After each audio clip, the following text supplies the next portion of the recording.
Okay, it's time to make our cheesy chicken enchiladas. And we have our salsa verde that we made last night. And so the flavors are all combined and it's time to cook it. Right now it's a raw salsa, so we're going to cook it. The first thing I'm gonna do is put half of it in a small little saucepan. And the reason I'm doing that is the part that I will spoon over the enchiladas before I bake them. So I'm gonna put about half of it into a small little saucepan. And then I'm gonna put the other half into the larger pan that the chicken and the kale and all of the other stuff will go into. And we're just gonna bring this up to a simmer. We don't wanna scorch it at all. We just wanna heat it up and bring it to a simmer. While our salsa verde is heating up, I'm going to dice up our chicken that we prepped last night. And it's nice and juicy still. And all I have to do is cut it into little bite-sized pieces. You can shred it if you want. It's just as easy for me to dice.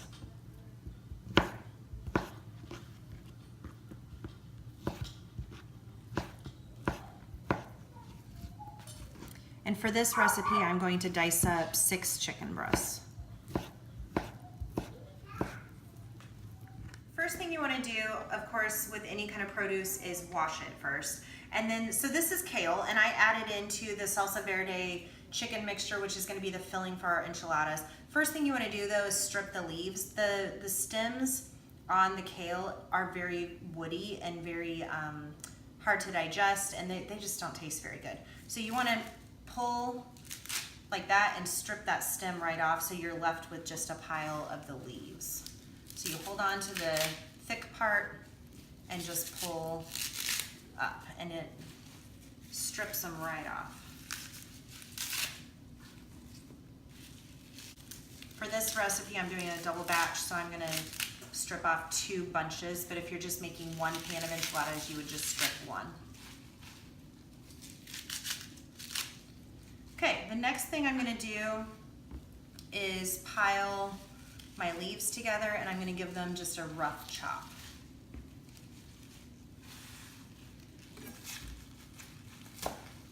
Because they're gonna wilt in the salsa verde, but I just don't want giant pieces. So just a rough chop down the middle, and they are ready to go. So for these enchiladas, I decided to go carb-free because of the meal plan that I'm following right now. And so I'm going to substitute the tortillas with zucchini. Never done this before, so we'll see how this goes. First thing you want to do is cut the top and bottom off of the zucchini. And then you're going to cut your zucchini right down the middle. And your goal is to get really long, thin strips. I did learn a lesson. You want to make sure that your zucchini is about the same width as your blade. And so my zucchini are a little bit fat for my vegetable peeler, so we'll see how this goes. They might be some interesting looking enchiladas. That one wasn't too bad.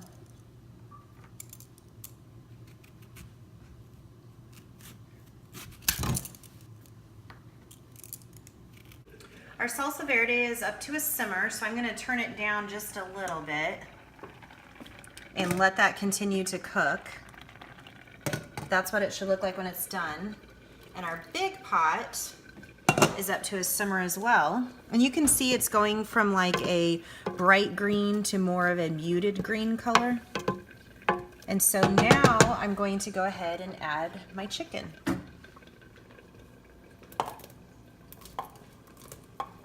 Whoops, I lost a piece.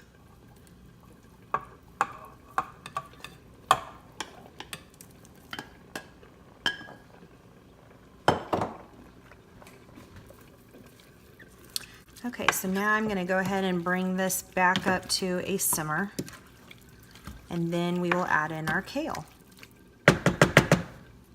Our chicken has officially come to a simmer again, so now I'm going to add in my kale. And it's gonna look really full and like a lot, but the kale will wilt. And so we wanna cook this for about 3 to 5 minutes and let the kale get nice and wilted, and then stir it all up again. For the cheese that we're gonna put on top, I'm gonna go ahead and use my blue portion container and measure out 6 portions of mozzarella cheese and then just put them here in a bowl so I can sprinkle it on top later. So as you can see, the kale is now wilted. It's been on here for about 3 to 5 minutes. I just kind of added it slowly and let it wilt down. It's still vibrant green. I am gonna go ahead and add a little bit of salt. Anytime you add lots of greens like that, you wanna just add salt to taste. Okay, so our filling is ready. To make filling my enchiladas a little bit easier, I went ahead and laid out my zucchini strips on parchment paper. It's not necessary, but it'll make filling them a little bit easier. And I'm just gonna put a spoonful of filling on each enchilada. These may not be the prettiest enchiladas, but they're gonna taste amazing.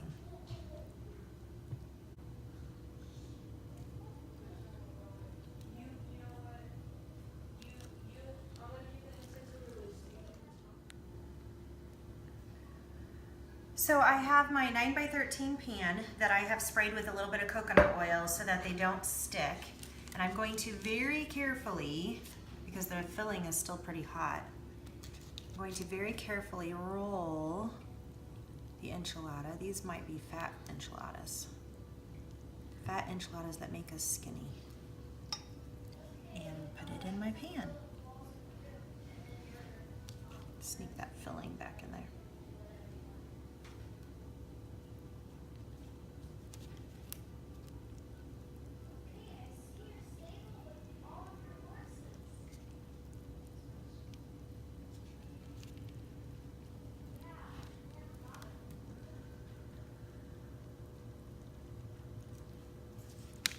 The last step is to take that leftover salsa verde that we had saved in a separate saucepan and just spoon a little bit over the top of your finished chicken enchiladas.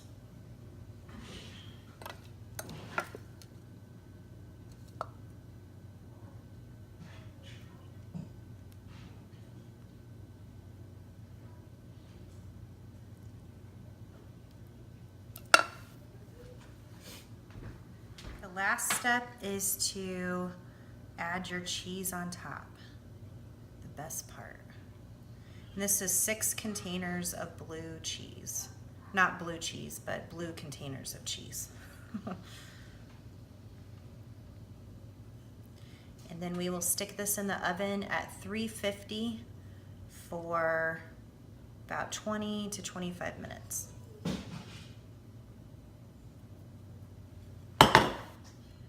So when the enchiladas come out, they're in the oven now, I have some things to garnish with, which also adds lots of flavor.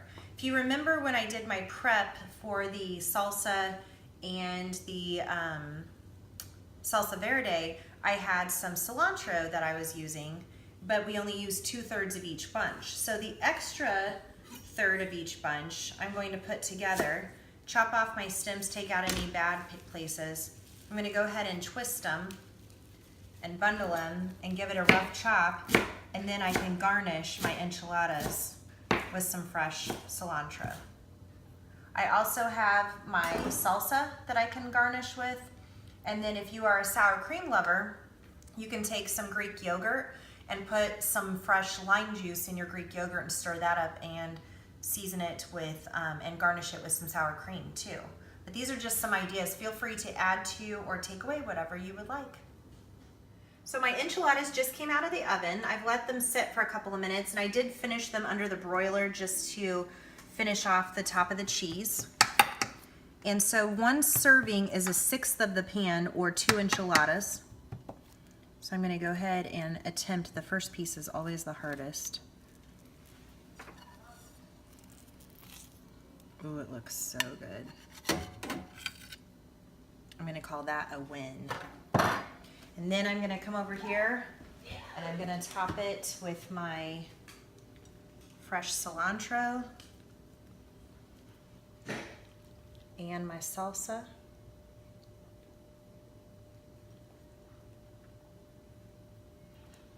And that is when fuel looks good, and it fuels your body, and it's gonna taste amazing too.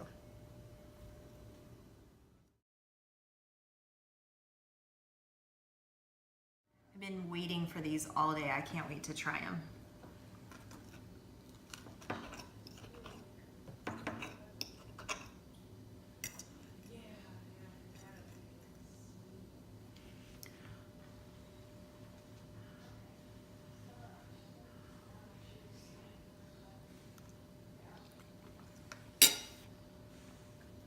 Oh my gosh, it's so good.